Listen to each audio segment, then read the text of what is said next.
Hello viewers, এই ভিডিওটা আজকে আমি করেছি আমেরিকার ওকলাহোমা একটা স্টেটে একটা ছোট্ট ফল আছে যেটার নাম হলো টার্নার ফলস।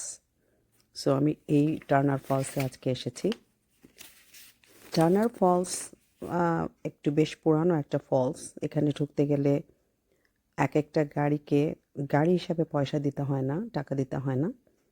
এক গাড়িতে কতজন প্যাসেঞ্জার আসছে সেই হিসাবে $20 করে দিতে হয়। আগে পার কার হিসাবে ছিল, বাট এখন ওরা পার পার্সন হিসাবে চার্জ করে। তো আমরা 4 জন এসেছি, আমাদেরকে $80 দিতে হয়েছে।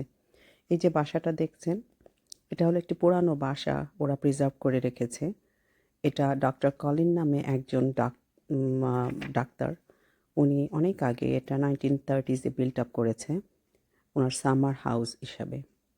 সো ও সামারে মনে হয় এখানে এসে উনি থাকতেন। খুব সুন্দর জায়গা। অবশ্যই তখন এটা এত পপুলার ছিল না, এখন অনেক পপুলার হয়েছে। তখন আর পয়সাও লাগতো না হয়তো আসতে।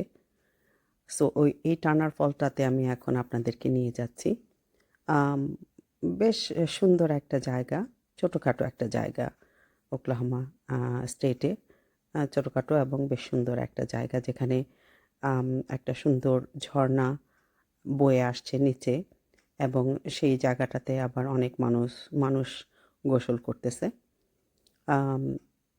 ওই ওই পারে আবার আমি দেখতে পেলাম কিছু পিকনিক এরিয়া আছে, যারা পিকনিক করতে চায় তারা পিকনিকও করতে পারে। তো এটা খুব সুন্দর জায়গা, আশা করি আপনারা এনজয় করবেন এবং খুব ভালো লাগবে। যদি ভালো লেগে থাকে তবে সাবস্ক্রাইব মাই চ্যানেল।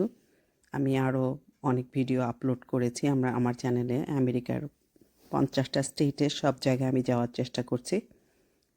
যেই জায়গাতে ভালো ভালো জিনিসগুলো আছে আমি আপনাদেরকে দেখানোর চেষ্টা করব।